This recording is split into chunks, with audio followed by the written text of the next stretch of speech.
A Revolução Francesa, iniciada no dia 17 de junho de 1789, foi um movimento impulsionado pela burguesia e que contou com a importante participação dos camponeses e também das massas urbanas que viviam na miséria, o povo. Presta bem atenção. Em 14 de julho de 1789, essa massa urbana de Paris tomou a prisão da Bastilha. A partir desse momento, foi desencadeado profundas mudanças no governo francês. Por quê? Porque a Bastilha, além de ser uma prisão onde se ficava preso principalmente aqueles que se levantavam contra o governo, também era um depósito de alimento e depósito de armas. Conseguir tomar a Bastilha era um conjunto que, a partir desse momento, você tinha a liberdade, a libertação de alguns presos que se levantavam contra um regime opressor daquele momento e também você ia conseguir para o seu desenvolvimento de toda essa revolução, armas e alimento. Mas como foi esse contexto histórico? Presta bem atenção. No final do século XVIII, a França era um país agrário, em outras palavras, viviam quase diretamente do plantio e da colheita. Vamos lá. Com a produção estruturada no modelo feudal, quer dizer, grandes terras nas mãos de poucas pessoas. Presta bem atenção. Para a burguesia e parte da nobreza, era preciso acabar com o poder absoluto do rei. Quem era o rei nesse momento na França? O rei nesse momento era o rei chamado Luís XVI, cujo reinado teria arruinado a economia francesa. Presta bem atenção. Não foi o rei Luís XVI que fez com que a França chegasse a um colapso econômico. Não, não, não. Os antecessores dele já estavam levando a França a um caos econômico. Mas olha só, enquanto isso, do outro lado do Canal da Mancha, quer dizer, em outro país, a Inglaterra, sua principal rival econômica e de guerra, estava desenvolvendo um processo que ficou conhecido como o processo da Revolução Industrial. Então presta bem atenção. Enquanto a França estava mergulhada em um caos econômico, o seu principal inimigo, a França, ou seu principal rival da França, a Inglaterra, estava desenvolvendo cada vez mais. Vamos entender um pouco o que foi essas fases da Revolução Francesa. Nós vamos separar 3 fases. Vamos lá. Vamos dividir a Revolução Francesa em 3 momentos. A primeira fase, ela começa em 1789, vai até 1792. Esse período da primeira fase é conhecido como monarquia constitucional. Lembra que foram 3 fases. A segunda fase da Revolução Francesa, ela começa no ano de 1792, ela dura 2 anos só, vai até o ano de 1794. Esse segundo momento é conhecido como Convenção. E ela vai entrar agora também o período do terror. A terceira fase, ela começa em 1794 e vai até 1799. Essa terceira fase é conhecido como diretório, tá certo? Então, como eu passei para vocês, falar sobre a Revolução Francesa é dividi-la em 3 momentos, tendo como seu início em 1789. Mas vem cá, quais foram as principais causas dessa revolução? Olha só, a burguesia francesa, neste momento, no final do século XVIII, estava preocupada em desenvolver a indústria no país. Por quê? Lembra que a Inglaterra já estava desenvolvendo.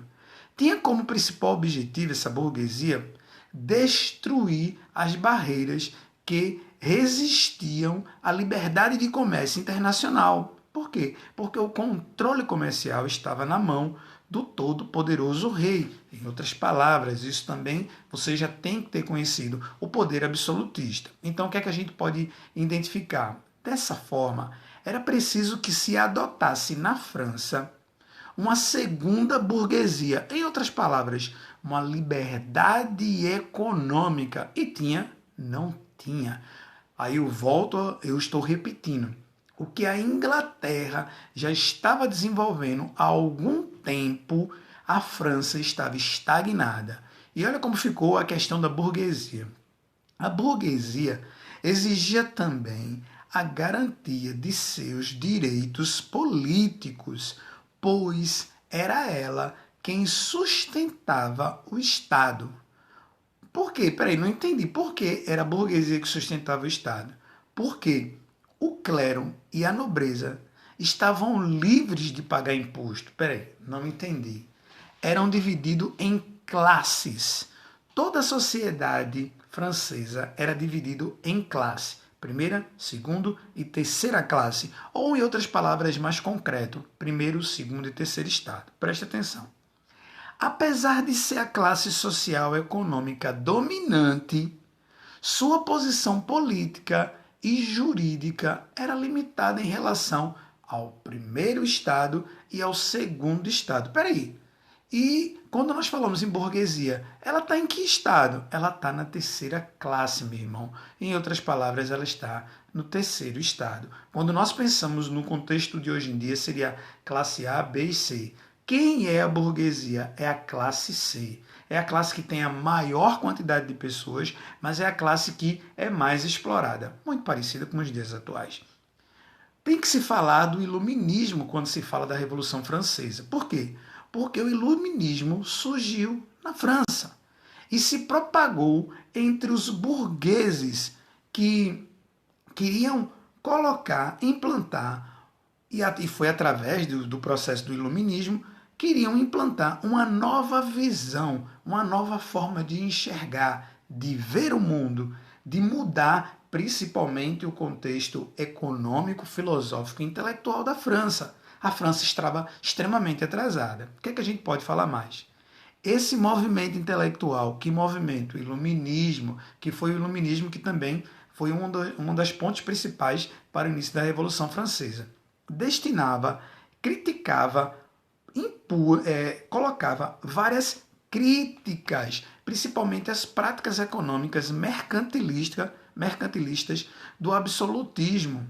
Por quê? Porque o clero e o poder absolutista que estava na mão do rei não chegava a toda uma população. Seus principais críticos, ou em outras palavras, seus principais autores, os mais conhecidos foram Voltaire, Montesquieu, Rousseau, Diderot e principalmente Adam Smith. Foi através da crítica do iluminismo, desses homens que eu acabei de falar para vocês, que foi gerada uma crise econômica e política. Peraí. Fala mais um pouquinho que foi essa crise econômica que estava sendo gerada, propagada na França revolucionária. Olha só. A crítica situada à economia às vésperas da Revolução Francesa, que foi no ano de 1789, como eu falei para vocês, exigia reformas urgentes e gerava uma grave crise política. Não estou entendendo o que o senhor está querendo dizer. A França não andava, a França não desenvolvia, a França tinha uma economia guardada guardada de mãos de ferro na mão do rei Luís XVI. E o que foi que aconteceu? Ocorreu uma onda de falências. Falências de quê? Gente morrendo? Não. Falências que eu estou dizendo é na economia. Isso gerou desemprego, queda de salário e começou a arruinar o comércio nacional. Em outras palavras, toda essa forma de política de concentração de poder na mão de Luís XVI, que era o atual rei nesse momento na França, levou a França, o governo francês, a um caos. E olha só o que é que aconteceu. As crises econômicas se juntaram às políticas com demissão de ministros que haviam convocado a nobreza e o clero. Por que o clero? Para contribuírem no pagamento de imposto. Agora presta bem atenção.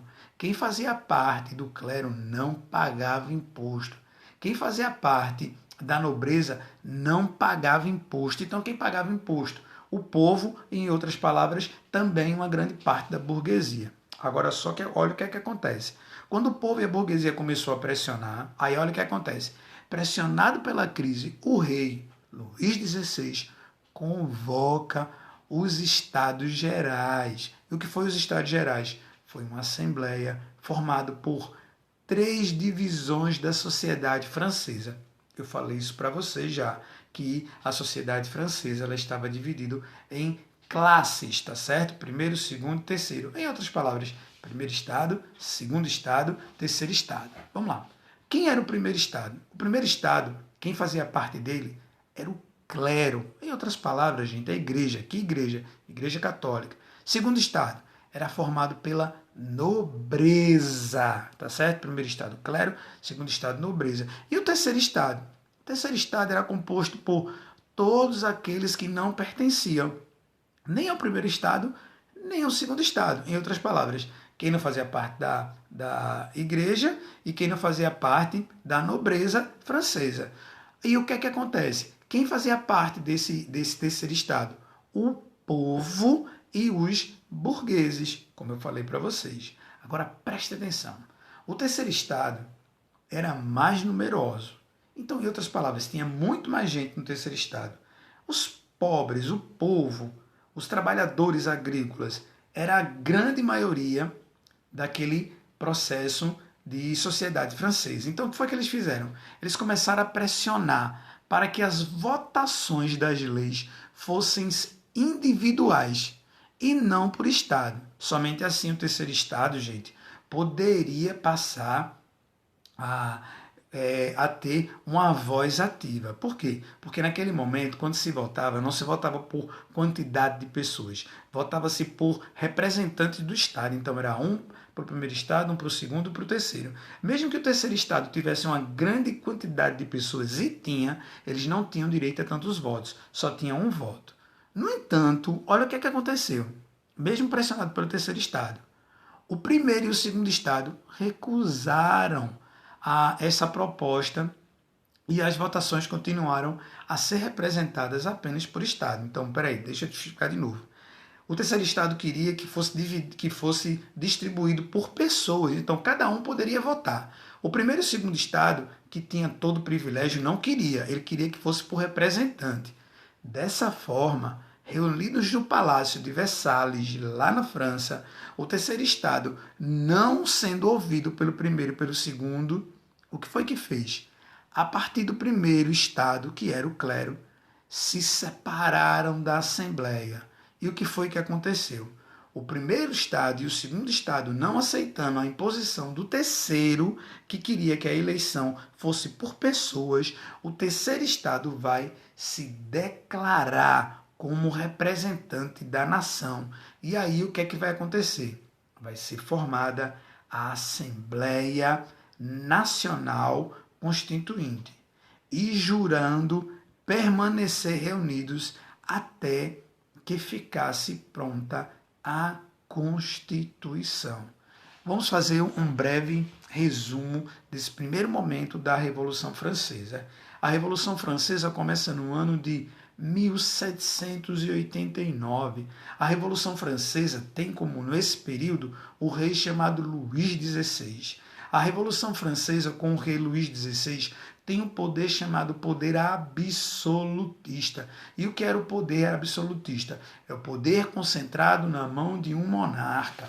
Então, todas as grandes decisões constitucionais, políticas e econômicas estão concentradas na mão desse rei, Luís XVI. Só que, quando nós identificamos, estudamos, paramos para identificar como era a sociedade francesa naquele momento, nós vamos entender que a sociedade francesa ela está dividida em estados. Primeiro estado, segundo estado, terceiro estado.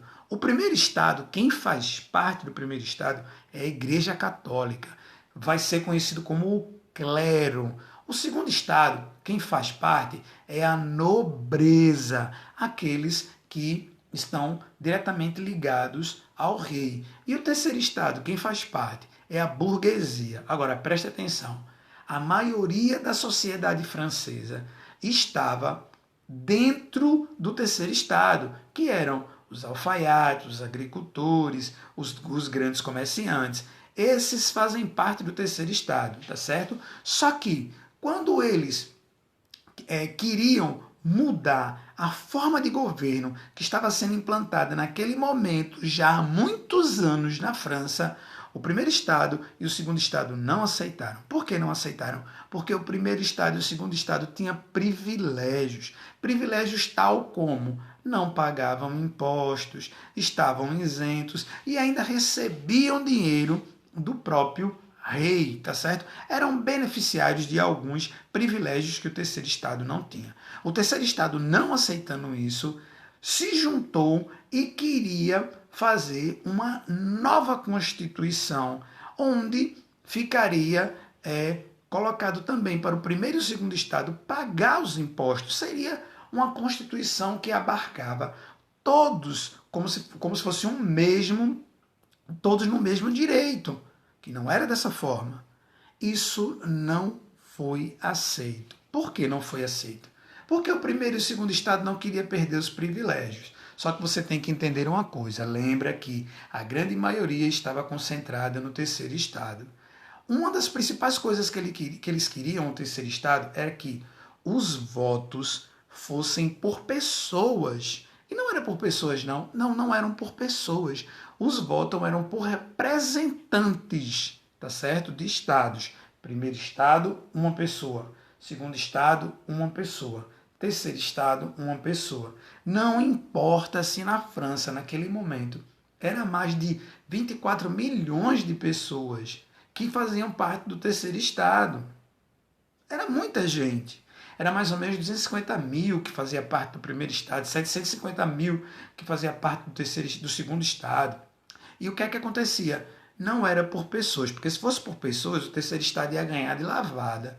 Não sendo aceito essa forma de eleição, de votação por pessoas por cabeça, o terceiro estado vai se declarar representante da nação. E aí o que é que ele vai fazer? Ele vai formar a Assembleia Nacional Constituinte e jura que vai permanecer reunidos até que ficasse pronta uma nova Constituição onde pudesse atingir todos, onde todos fossem iguais. A Revolução Francesa, ela tem como tema igualdade, liberdade e fraternidade. É nesse contexto que nós damos o início sobre o assunto chamado Revolução Francesa.